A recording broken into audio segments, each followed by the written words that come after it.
Non-consensual psychiatry is effectively a form of torture.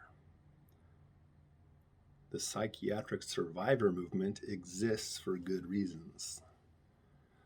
And let me also preface this by saying that I think all drugs should be legal, and I don't think consensual psychiatric services should be outlawed.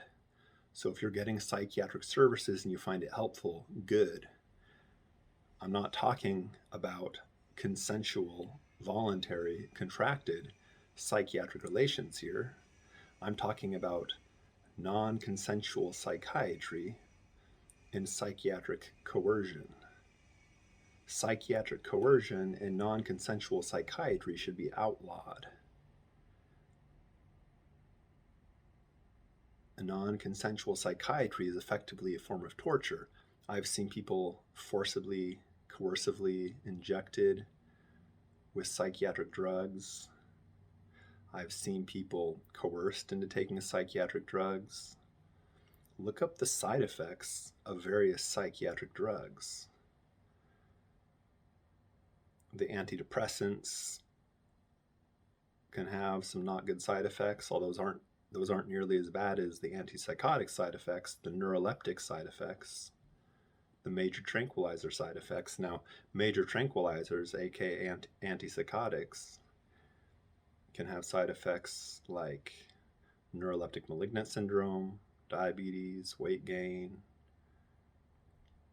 sudden cardiac death, arrhythmias, and people are sometimes coerced into ingesting neuroleptics, aka antipsychotics.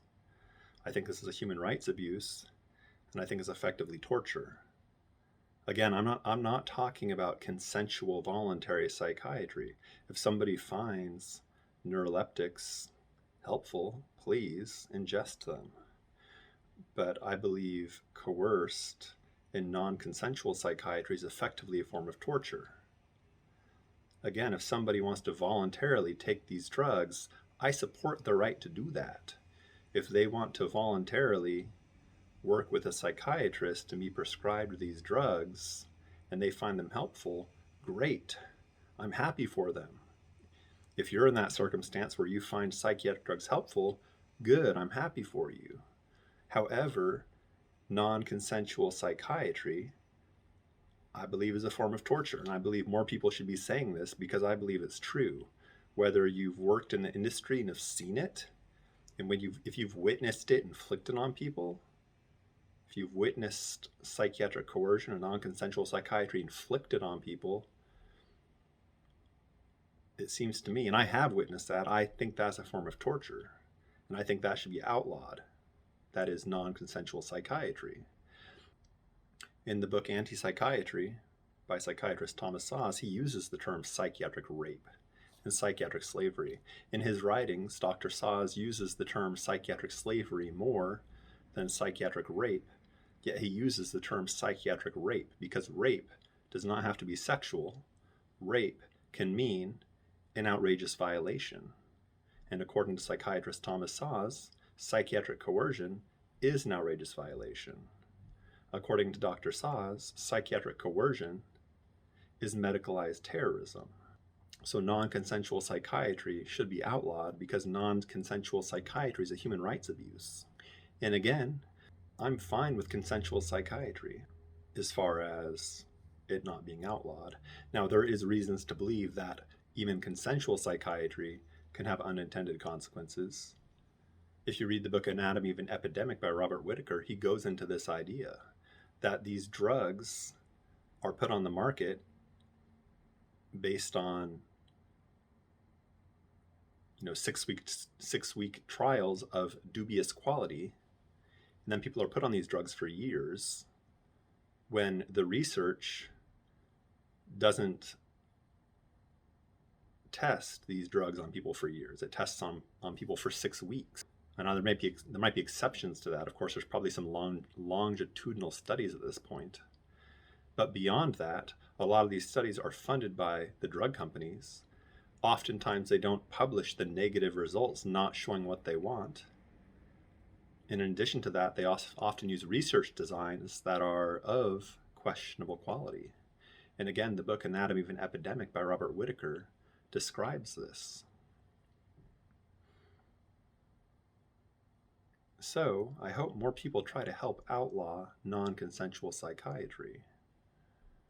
I hope we can reduce suicides to zero using persuasion, reason, and kindness.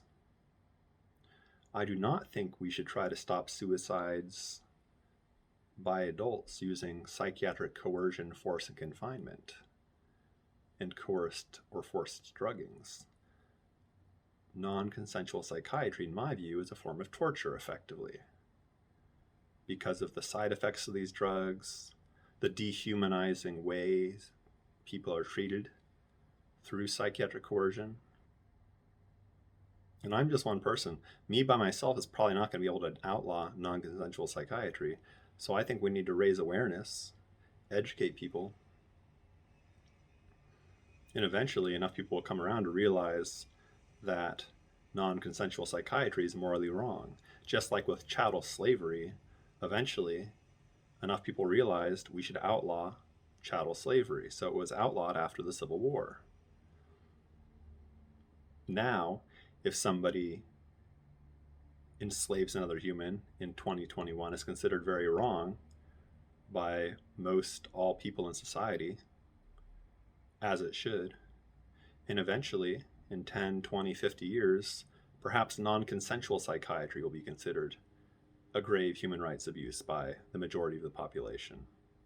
But right now, we have so much psychiatric propaganda that most people are brainwashed, for lack of a better word, into believing that non-consensual psychiatry is okay, or they just haven't even thought about it, or they haven't witnessed it, or they haven't had it inflicted on them. So that's some food for thought. The psychiatric survivor movement exists for good reasons.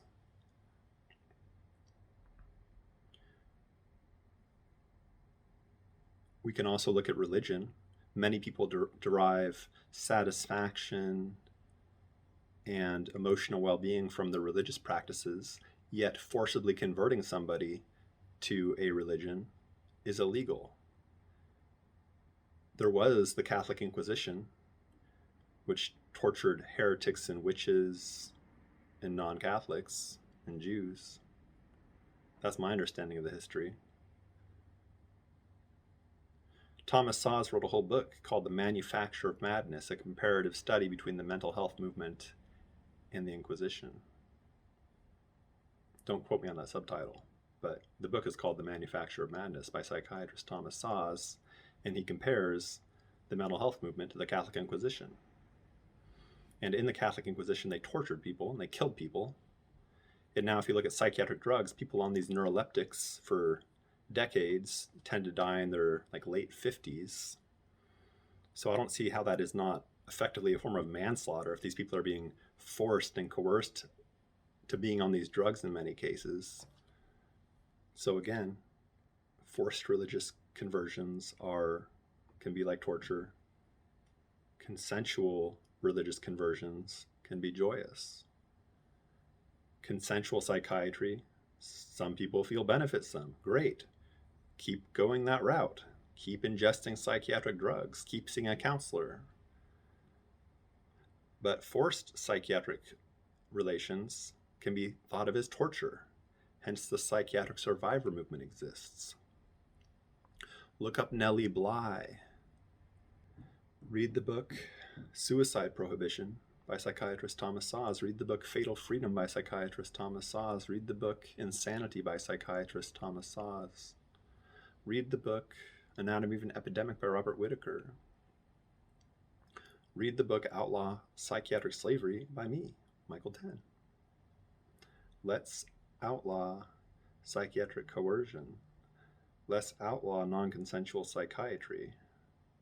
And I do think consensual counseling can be a great thing.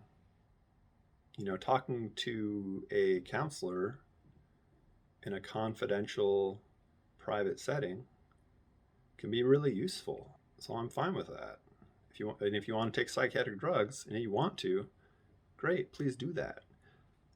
What I'm talking about here is non-consensual psychiatry and psychiatric coercion. That, in my view, is a form of torture, and I think a lot of people who are psychiatric survivors would likely agree with me that non-consensual psychiatry is a human rights abuse. And I'm fine with consensual psychiatry, legally speaking. Don't outlaw consensual psychiatry. It's non-consensual psychiatry that we should outlaw. So if you agree with me, maybe make a video about it. You don't have to share your own personal experiences if you don't want to, or you can if you feel comfortable doing that. You can talk about people again, respect their confidentiality, please. But in order to create a grassroots movement to outlaw psychiatric coercion, I think we need a lot of people talking about this. So, write an article, tweet to people, call your congressman, call your representative, call the president, tweet to the president. However, if you engage in activism to try and outlaw non-consensual psychiatry, please don't do anything illegal, don't do anything to get yourself in trouble. Obey just laws and repeal unjust laws. And we should use grassroots activism to outlaw non-consensual psychiatry. Just please don't get yourself in trouble. Please don't break the law, so on and so forth. So I'll say it one more time. Non-consensual psychiatry can be a form of torture. So let's outlaw psychiatric coercion and non-consensual psychiatry. Thank you for watching. Please subscribe, watch my other videos, visit my websites, listen to my music, and have a wonderful morning, evening, afternoon, or night, whenever and wherever you may be. Cheers, limitless pace.